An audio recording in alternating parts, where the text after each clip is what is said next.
Good morning, everyone, and thank you, and welcome to this day with Quimper Unitarian Universalist Fellowship. Come into this place. Come into this place with your whole self, the parts that are raw and exposed, the part that is beaming with joy, the part that is seeking truth, the new, the possibility. I'm going to interrupt my prepared remarks to say, as I was looking at this morning, walking to church and rehearsing a bit in my head, I was reminded of a poem by Mary Oliver when I was thinking about the new, the possibility. So I'm going to insert it here. And I just beg your indulgence. The word angel appears, and you might want to take that as a metaphor of wonder, delight. The World I Live In, by Mary Oliver. I have refused to live locked in the ordinary house of reasons and proofs. The world I live in and believe in is wider than that. And anyway, what's wrong with maybe? You wouldn't believe what once or twice I've seen.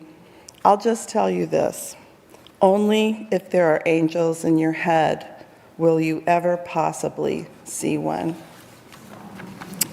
So come into this place, open your heart, lay down your burden, lift up your hope for something new to happen.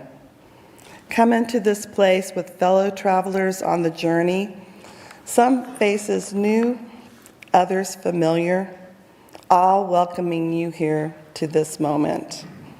Come, let us worship together.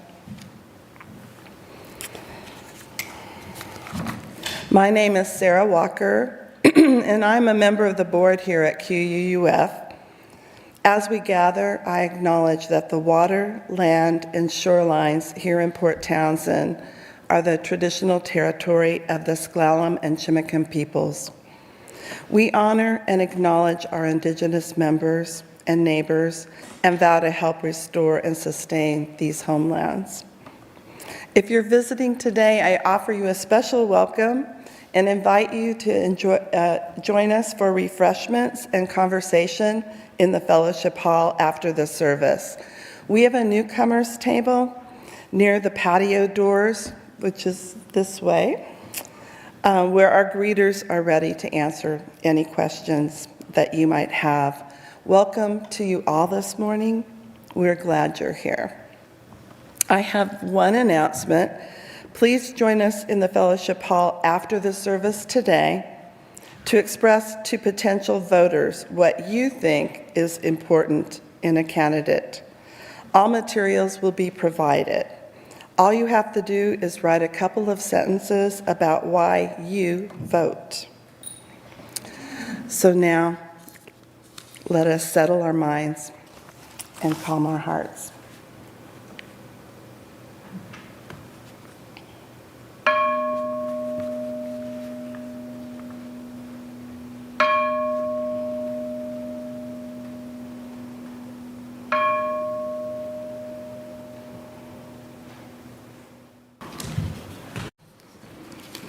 Good morning. Our opening words are adapted from my colleague, Paul Bickle. There are some heights to which we have not risen and never will. There are some depths to which we have not fallen and never will, not quite yet. And never will we pray. Somewhere between, there are places where we can reach up and reach out for the strength we need for the journey. This is such a place. As we pause for refreshment, here we gather in gratitude. Join me in our chalice lighting words. We light this chalice in deep respect for the mystery and holiness of life, in honor and gratitude for those who have gone before, with hope and compassion for those who dwell among us, and with hope and faith for the generations to come. Our opening hymn is Blue Boat Home. If you want, in the teal hymnal, it's numbers 1064. Please rise and let us sing together.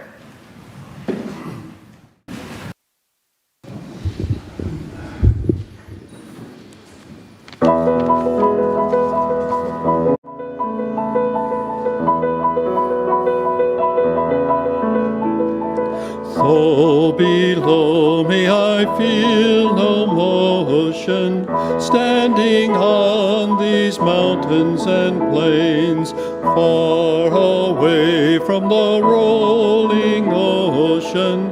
Still my dry land heart can say, I've been sailing all my life now, never harbor or port have I known. The wide universe is the ocean I travel, and the earth is my blue boat home.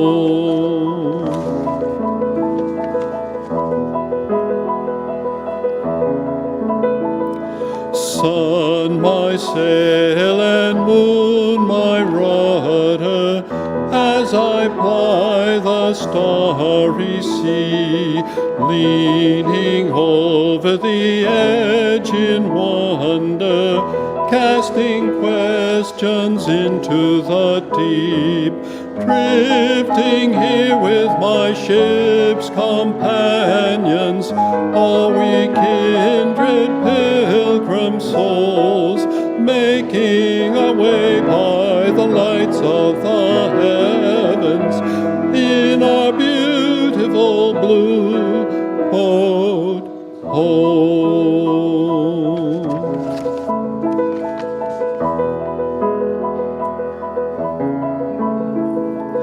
I give thanks to the waves upholding me, ere the great winds urging me on.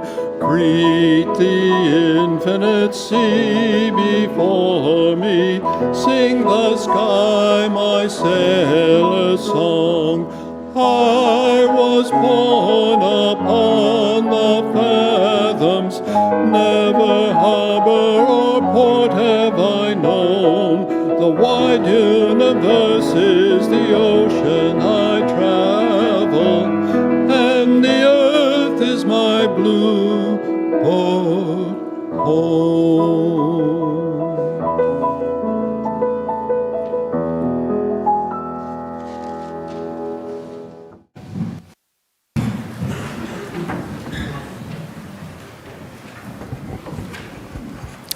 Good morning. My name is Rachel Rockafellow, and it's my great pleasure to be your worship assistant this morning. Let us pause for a time of generosity and to receive an offering to support the life and ministry of QUUF. The ushers will come among you to receive the offering, and additional ways for giving will be projected. Please join me in our offering words. This fellowship is the community of ourselves. Its energy and resources are our energy and resources.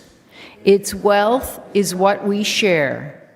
As we contribute to the life of this community, we affirm our lives within it.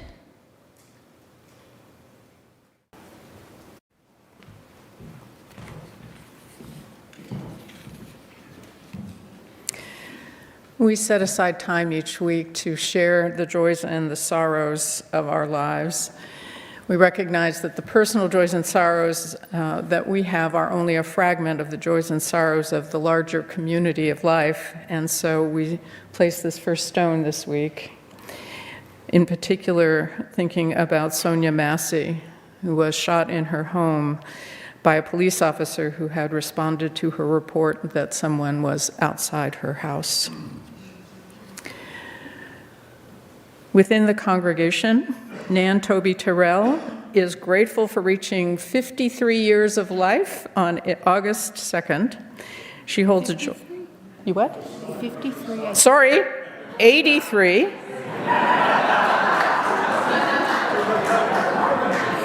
I swear I read it right. 50. Thank you. In any case, she holds a joyful heart for the many members who have helped her along the way this past year. And she says, "To life." And we place a final stone, holding in our hearts the joys and sorrows that are unspoken, but no less important. Thank you. I invite you to settle in for a few more moments of quiet and reflection together.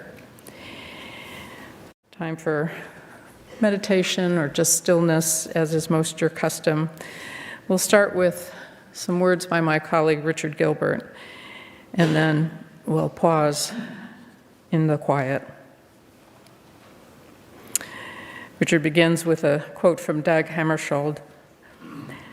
"Each morning we must hold out the chalice of our being to carry, receive, and to give back." Each morning we hold out the chalice of our being to be filled with the graces of life that abound, air to breathe, food to eat, companions to love, beauty to behold, art to cherish, causes to serve. They come in ritual procession, these gifts of life. Whether we deserve them, we cannot say, for they are poured out for us. Our task is to hold steady the chalice of our being. We carry the chalice with us as we go, either meandering aimlessly or with destination in our eye. We share its abundance if we have any sense, reminding others as we remind ourselves of the contents of the chalice we don't deserve. Water from living streams fills it, if only we hold it out faithfully. We give back, if we can, something of ourselves, some love, some beauty, some grace, some gift. We give back in gratitude if we can, something like what is poured into our chalice of life for those who abide with us and who will follow. Each morning, we hold out the chalice of our life to receive, to carry, to give back. Let us pause in stillness.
So may it be.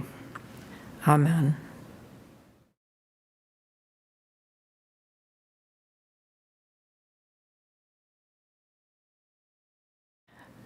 Our reading this morning is from Boldly Go, Reflections on a Life of Awe and Wonder, co-authored by William Shatner and Josh Brandon. When I looked into space, there was no mystery, no magical awe to behold. All I saw was death. I saw a cold, dark, black emptiness.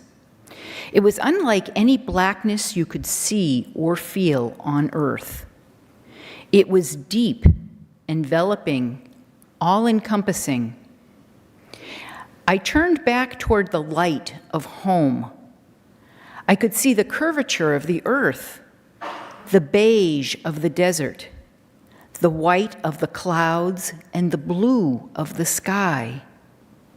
It was life, nurturing, sustaining life, Mother Earth, Gaia, and I was leaving her. Everything I had thought was wrong. Everything I had expected to see was wrong. I had thought that going into space would be the ultimate catharsis of that connection I had been looking for between all living things, that being up there would be the next beautiful step to understanding the harmony of the universe. In the film Contact, when Jodie Foster's character goes to space and looks out into the heavens, she lets out an astonished whisper. They should have sent a poet. I had a different experience because I discovered that the beauty isn't out there, it's down here with all of us. Leaving that behind made my connection to our tiny planet even more profound. It was among the strongest feelings of grief I have ever encountered. The contrast between the vicious coldness of space and the warm nurturing of earth below filled me with overwhelming sadness. Every day we are confronted with the knowledge of further destruction on earth at our hands. The extinction of animal species, of flora and fauna, things that took 5 billion years to evolve. And suddenly, we will never see them again because of the interference of mankind. It filled me with dread. My trip to space was supposed to be a celebration. Instead, it felt like a funeral.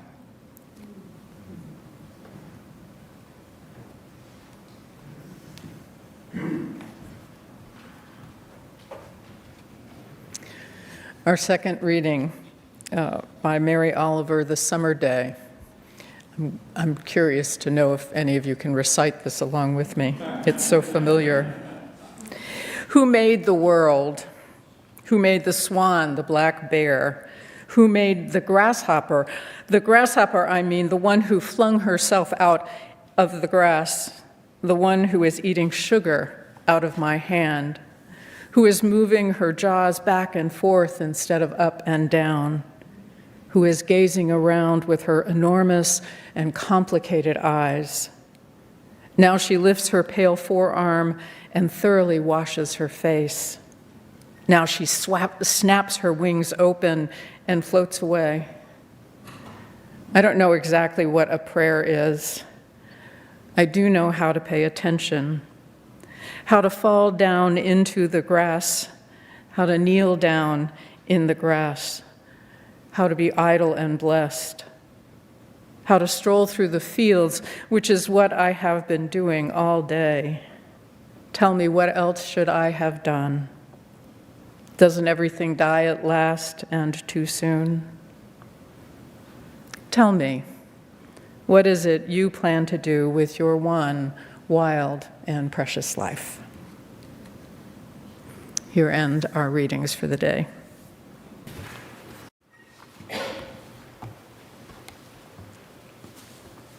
What a lead-in.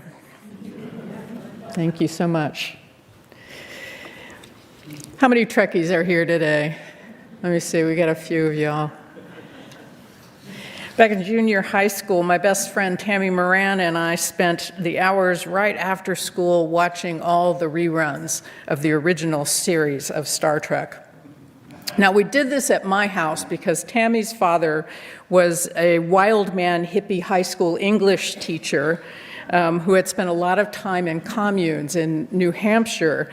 And he was like totally counterculture. I tell you this because he had actually literally thrown their television out of the second floor window and refused to replace it. So Tammy and I watched at my house for a couple of years, soaking in those countercultural values of the intrepid crew, led by Captain Kirk, Mr. Spock, Sulu, Dr. McCoy, Scotty, and Uhuru.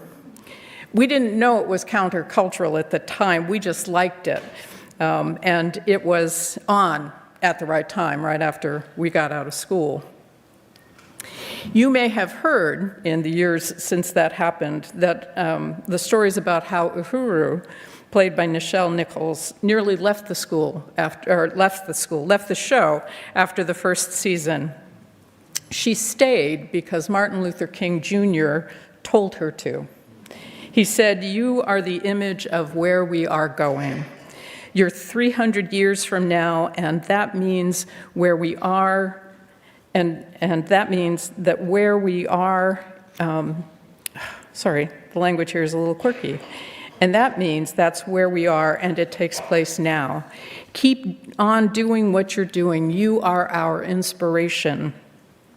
I find it fascinating that Star Trek was the only show that the Kings allowed their children to watch because of its multicultural crew and the progressive messages of cultures and communities working together.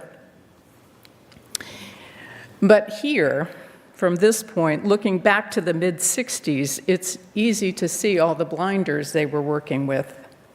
The pilot of the show, the original series, had a woman first officer, and that was deemed too unrealistic for them to use in the ongoing show. Too unrealistic on a ship flying through space at warp speeds, firing ray guns at violent aliens. But a woman first officer is too unrealistic. Right? And it has to be noted that Uhuru, for all of her barrier breaking, was still the person answering the phone. Right? And all that final frontier talk, that persisted at least through the next generation. It took me a long time to recognize the wily tendrils of white supremacy culture that are all over that idea. Had you even thought about that? Especially in American culture, when we talk about frontier, we mean the lands that aren't yet settled by Europeans. Those of my generation and a little bit older and younger were taught year after year about the pioneers bravely establishing themselves all over the American West, with the only mention of the indigenous people who had lived there for thousands of years as a threat to the lives of the homesteaders. Imagining space as that frontier where, as the opening explicitly says, no man has gone before, seems to point to planets and galaxies that are uninhabited. Whatever was out there, it was to be conquered, no matter the Starfleet Prime Directive, don't interfere, that is cited in the show often. Now, as you heard this morning, when William Shatner at 90 finally went into space, he discovered that it wasn't actually that magical place populated by blue-skinned, sexy women, but something very different. It was dark and empty. And here's the part of that reading that captured me most. I had thought that going into space would be the ultimate catharsis of the connection I'd been looking for between all living things, that being up there would be the next beautiful step to understanding the harmony of the universe. In the film Contact, when Jodie Foster's character goes into space and looks out into the heavens, she lets out an astonished whisper, "They should have sent a poet." I had a different experience because I discovered that the beauty isn't out there, It's down here with all of us. Leaving that behind made my connection to our tiny planet even more profound. In his imagination, something out there was waiting to inspire and delight him, that he would have a profound sense of connection and unity, of belonging, and all that there was out there was darkness and emptiness. I can imagine the desolation he experienced, a desolation that could only be cured by the curve of the blue oceans and the white clouds and the mountains and the animals and the people. There are cautionary tales that can be drawn, or a few cautionary tales that can be drawn from Shatner's experience of going into space. The one that is most apparent to me is the idea that meaning and truth exist somewhere other than here. And that's a dangerous tale for our hearts and our spirits. Who hasn't looked elsewhere for meaning? You know, when we lose 20 pounds, when we find our true love, when we are hired into the perfect job, when we retire, when our candidate is elected, when we have enough money. Have you been there waiting for when you had enough? Shatner believed that his journey into space would be the final piece of that puzzle for him. He would discover what had evaded him in his life on Earth. Mystery and wonder and connection and understanding would be his. And of course, the lovely paradox of the lovely paradox is that in seeing the vast cold emptiness of space offered him the epiphany that there was no meaning out there, no magical understanding that would give him completeness. He only had to look back to where he had come from to find it. And then finding this beautiful planet, this blue boat home, he descends immediately into grief. He is planning the funeral for what has been wonder-filled, sustaining, and beloved, which is also being destroyed minute by minute as climate chaos continues to threaten us every day. The second cautionary tale is right there. Forces beyond his command or control are responsible, and he is helpless to do anything but watch the death of all that beauty and wonder that until now had not been enough. He notes the grief and death, but does not recognize his own complicity. What if the resources that had carried him into space had been dedicated instead to healing the world? What if he had the ability to change his own behavior, to become a champion for the planet? He rests in his sadness, now having lost the two places where he believes that meaning and connection were possible for him. My less enlightened self wants to scream at him, "Well, cry me a bloody river, dude. Get over yourself and get a grip." My more enlightened self, she comes through for me sometimes, joins in his grief, in the helplessness, and looks for how to make a difference, how to perhaps lessen some of the damage. Maybe it's voting for the people who are trying to change that path towards total destruction. I hasten to add, as you know, in this election year, that is no small stuff. And can I just note what a difference a week makes? I mean, seriously, y'all, last week I was like, are we going to save democracy or are we going to die together?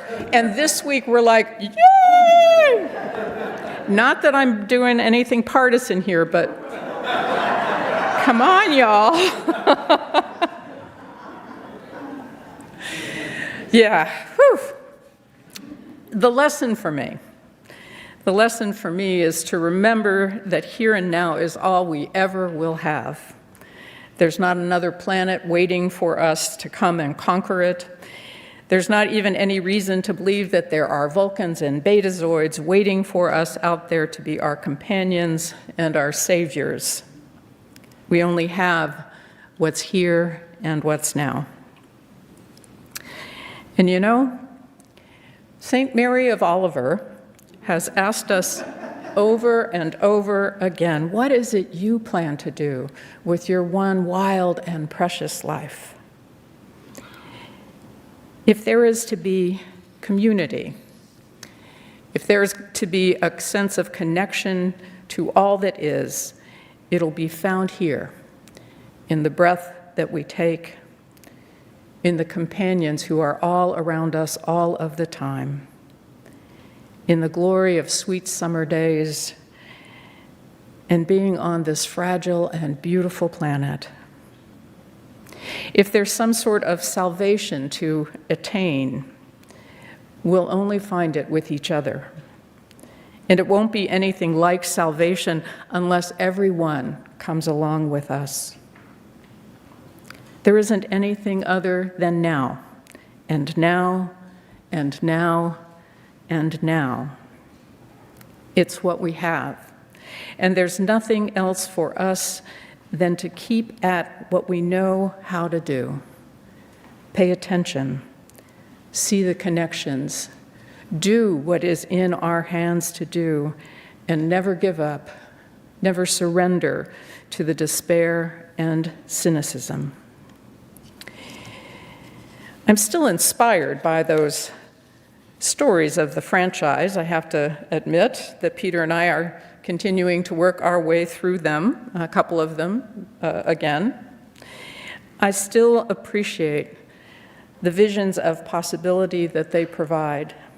And there's a lot of comfort in familiar characters and themes, the outrageous alien races, and the astonishing prevalence of American English found on the outer edges of known space. I mean, they have a universal translator, but they meet an entirely new race and they, you know, okay, hi, what you doing? Oh, hey, what are you doing? I mean, that they all know American English is just a matter, I suppose, of the fact that we are actually as exceptional as we think we are.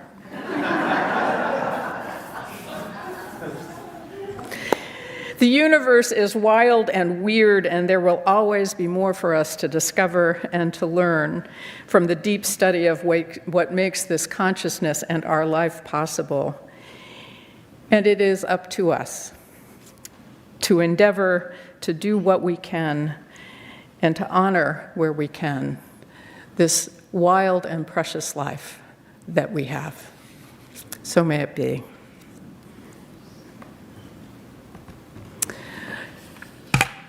Let us sing again. Our closing hymn is Woyaya, number 1020, in the teal hymn. You want to find it there?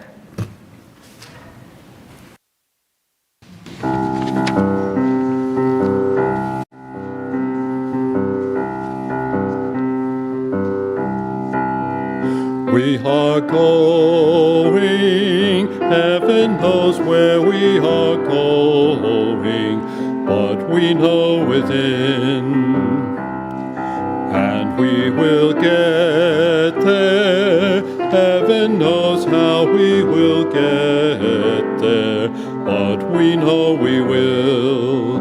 It will be hard, we know, and the road will be muddy and rough, but we'll get there. Heaven knows how we will get there, but we know we will.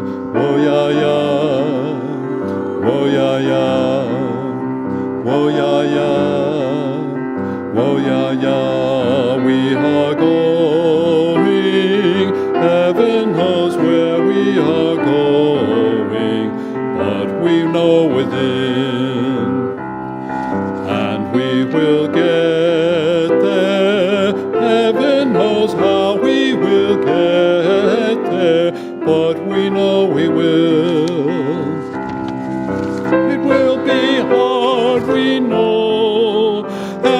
The road will be muddy and rough, but we'll get there. Heaven knows how we will get there, but we know we will. Woyaya, woyaya, woyaya, woyaya, woyaya, woyaya,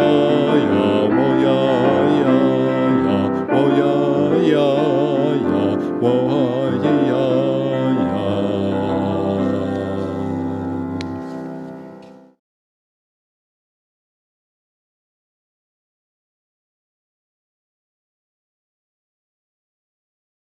Fact, which apparently this summer is my fun fact era. I did fun facts last week. I'm doing fun facts this week. So the Live Long and Prosper. A couple of years ago, I was at the Thanksgiving celebration in Tacoma, and I was sitting next to the cantor, who shortly after me went up to do a prayer, and he noted to us that he brought this up, and I was like, wow, that's an interesting thing for a cantor to bring up in the middle of a Thanksgiving service. And he said, but the thing is that the prayer I'm about to say has a handshake with it, and this is it. Leonard Nimoy, who was Jewish, brought a prayer into Star Trek and a wish. Live long and prosper. May our faith sustain us and our hope inspire us, our love surround us as we go our separate ways, knowing that we will gather again in this beloved community. So may it be.